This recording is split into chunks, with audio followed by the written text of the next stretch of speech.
Hello, good evening po sir. Kami po ang Group 8 at ang napili po naming topic na ecosystem ipe-present ngayong gabi ay ang pond ecosystem.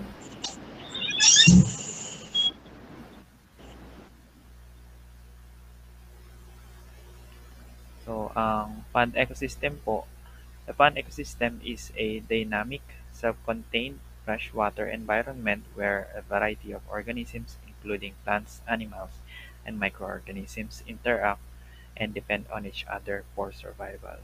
So, ang pond ecosystem daw po ay isang environment, freshwater environment na ah, may nakapaloob na variety of organisms that includes mga halaman, hayop, at mga microorganisms na nakadepende sa isa't isa para makasurvive.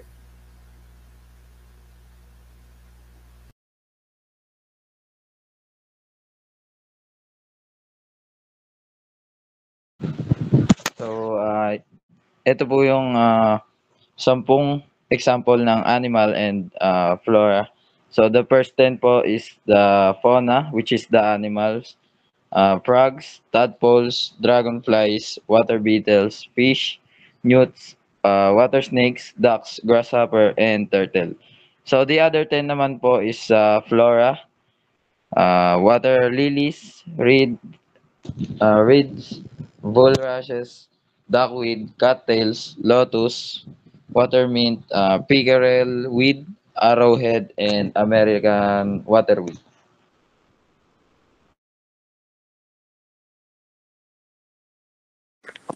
Pre. Naririnig. So first, temperature. This tells us how to cold, how hot or cold the place in the ecosystem. For example, some plants grow better in warmer areas, while others need cooler spots to survive.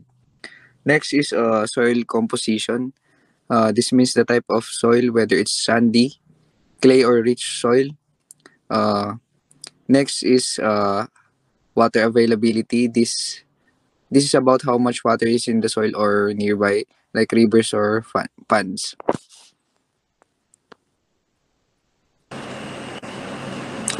Food chain. A pond or lake ecosystem includes biotic, plants, animals, and microorganisms, as well as abiotic, physical and chemical interactions.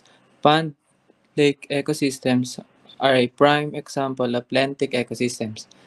Lentic refers to stationary or relatively still water from from the Latin lentus, which means sluggish. A pond or lake ecosystem is made up of living components and non-living components, factors like water, sunlight. These ecosystems are called lentic because they are involved still or slow-moving water.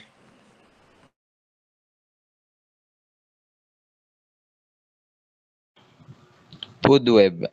Common food chain in a pond could start with energy from the sun, which is used to produce energy for seagrass, which is eaten by the tadpole, which is eaten by the fish, which is eaten by the snake, which is eaten by the hawk, which dies and is eaten by the turtle, worms, and bacteria, thus completing the food chain.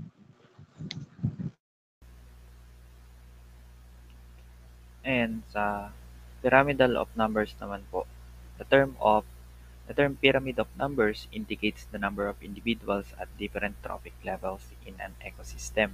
It is upright in lake or pond system.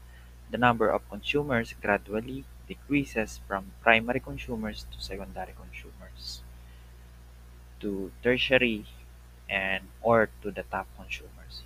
So nakikita nyo po dito sa illustration, mauuna po pinakailalim is yung producers or yung plants. Meron po yung 10%. Ngayon aangat po yan sa primary consumers. Sa primary consumers, meron po tayong 6 na insect. 10% din po yan. Ngayon aangat yan papunta pong secondary consumers, magiging 4 animals na lang po. 'Pag umangat po siya ulit up to tertiary consumers, magiging two snakes, and then up to top consumers, which is isa na lang po yung animal. So, yun nga po, sabi dito, um, pyramid of numbers indicates po habang ah, nagdi-decrease yung number of consumers habang papataas ng level of consumers po.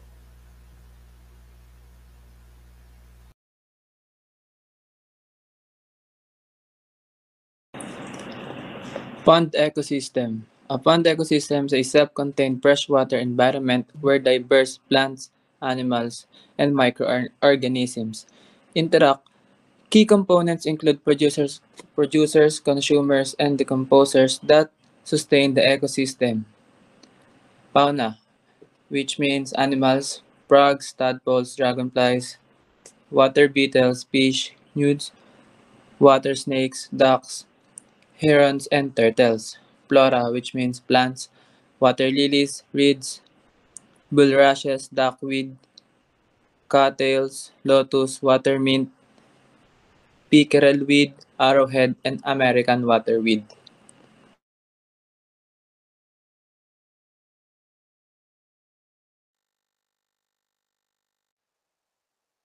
So sa pond ecosystem po, ito po yung mga habitats. First is littoral zone, shallow sunlit area near the shore with rich vege- vegetation like water, lilies, and bulrushes supports diverse life due to sunlight and nutrients. Next is limnetic zone, open, well-lit water away from shore where phytoplankton grow and fish and other aquatic organisms live.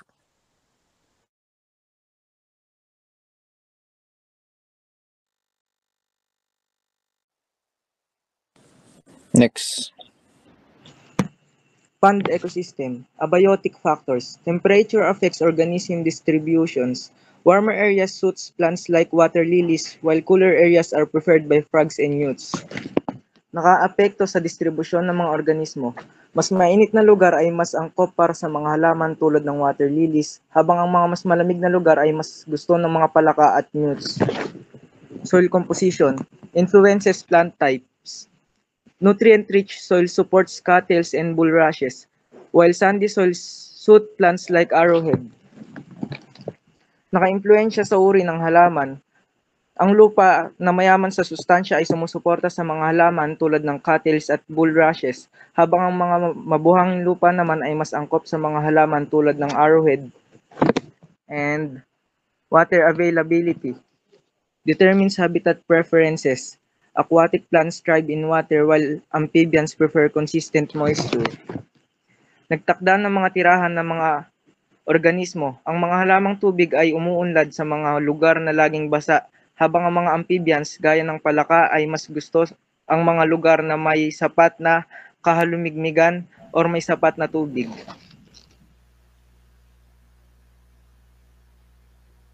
And so ecological relationships. Okay. And so dito po alas yung pakita naman po yung pictures kanina. So yung food chain and food web po ay halos um, magkaparehas lang. Ngayon, sa examples po natin sa food chain, yung energy na nanggagaling sa sun ay yun yung magiging source. Kukunin po yun ng plants. Ayan. And then, yung plants or water lily po, magiging source of food naman siya ng grasshopper. And then, yung grasshopper ay kakainin ng frogs. And then, yung frogs ay kakainin ng snake. Hanggang yung snake ay kakainin naman po ng eagle. Ayan. Sa may food web naman po, halos wala naman po siyang ah, pinagkaiba. It is a complex network of interactions. Ayan. So, una po dyan ay yung tadpoles kakainin yung algae, which is a type of plant. And then yung frogs kakainin yung tadpoles, and then yung snakes kakainin yung frogs, and then yung eagles kakainin yung snake. And then sa pyramid of numbers po. And nasabi ko na rin po kanina, the more na tumataas yung level of consumers, mas nagdi-decrease po yung number of animals.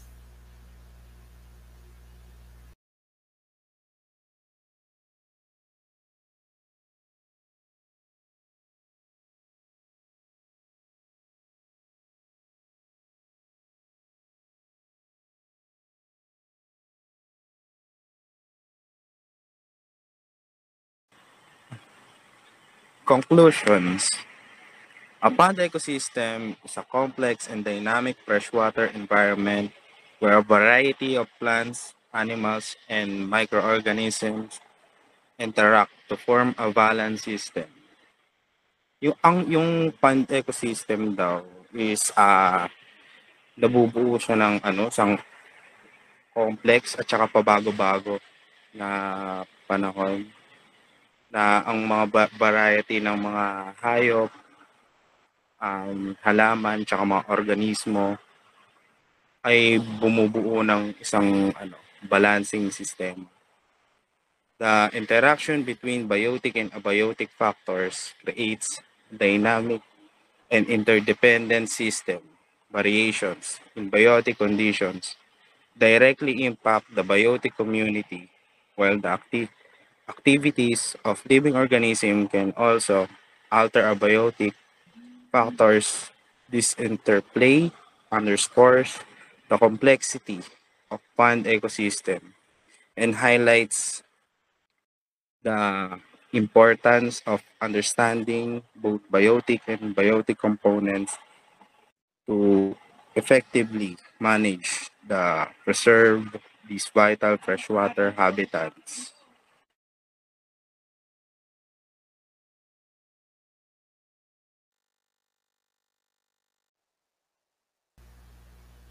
And so, dun po nagtatapos ang aming presentation.